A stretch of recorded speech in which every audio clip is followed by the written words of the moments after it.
For the past 3 years, it's always been about the game. It's always been about the game and how you play it. All about control and if you can take it. I am the game and I come to play. Whatever how that song goes, right? I don't care for the lyrics. I used to like the song back in the day. I ain't gonna hold you. As a kid, I was really rocking with that song, right? Jamming to that shit. Motorhead was my jam. It's like one of those songs you just kind of outgrow as you get older with age. It's like, all right, this ain't really cool no more. Let me get off this wagon. Well, that's pretty much how I feel about Triple H as the creative boss right now. That's exactly how I feel. I've kind of gotten off this train with Triple H running things, with him taking this company potentially to greater heights that was previously exceeded by Vince McMahon. And Vince McMahon, to me, was always a creative genius. The problem with him is he got very stagnant after 2001. And you know what? Let me scratch that. He didn't even really get stagnant like that, because even past the Attitude Era, there was greatness still being formed, right? There was still some good TV. There were some legitimate stars, right, on the roster. The roster was still pretty healthy at that point and had a lot of good names, a lot of big names. But around the 2010s, that's when you started to see a real decline in the creativity, of Vince McMahon. It started to dwindle, and you could tell, right? The quality of the shows from the 2010s, it dropped significantly. It never really picked up until Triple H initially took over in 2022. Vince was still somewhat in Triple H's ear. He was still behind the scenes a little bit, lingering for 2022 through 2023, until TKO came in, swooped Vince up out the way, and this is what we got today. 2024 was peak year for the WWE. Ever since Cody finished his story, ever since the greatness that was 2024, we have not seen anything close to that all of this year. Maybe the closest was John Cena's heel turn from the Chamber, but that fizzled out very quickly. Triple H, Paul Levesque, he fumbled badly. He fumbled badly on John Cena's heel run. A lot of people are not going to let him live that down. They just ain't. With me, right, the verdict is up. I've tried to give Paul Levesque time. Everybody wrote him off within, 2 years? Maybe earlier than that.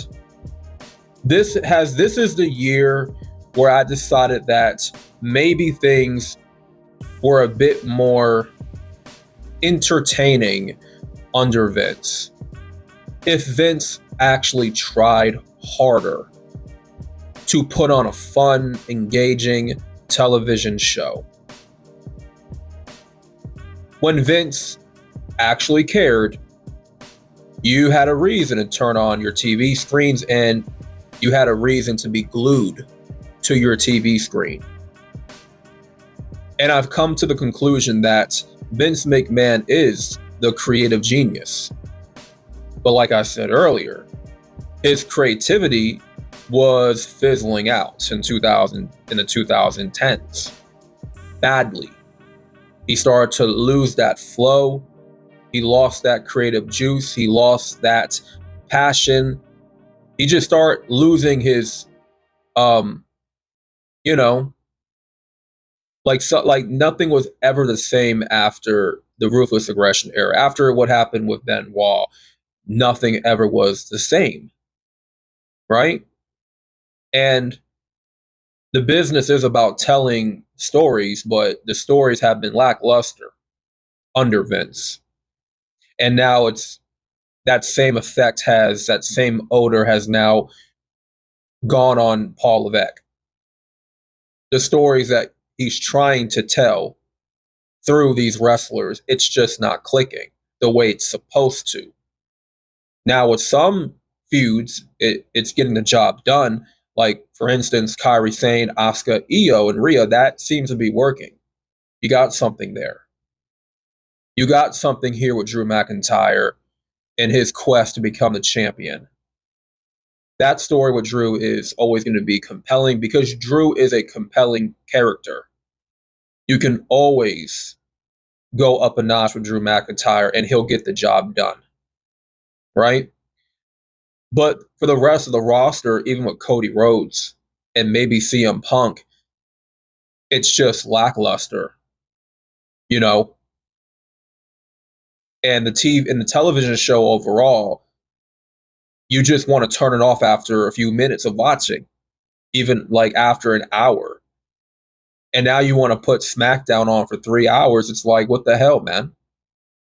You got to give people a reason to tune in for 3 hours of SmackDown. First of all, okay.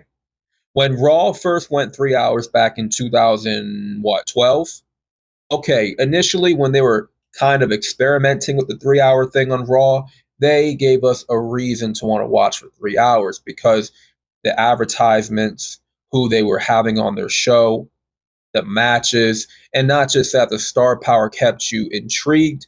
It kept you watching, okay? The star power was there.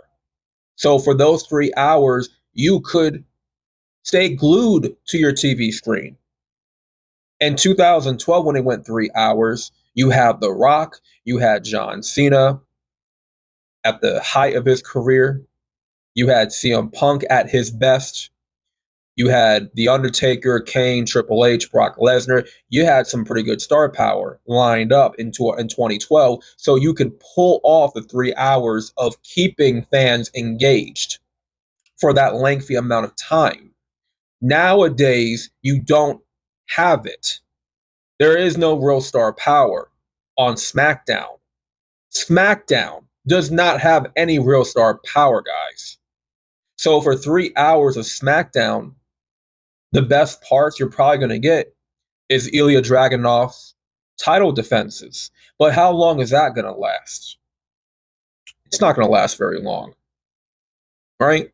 So John Cena's out the door. But it doesn't matter if he's out the door or not because, to be honest, all the intrigue surrounding John Cena has fizzled out. Yes, do we want to see what's going to be, who's going to be his final opponent? Sure. Sure we do. But after that's over and done with, what do you got next? I just think with Triple H, he's proven over time that there is no creative bone in his body, and Bret Hart was right all along.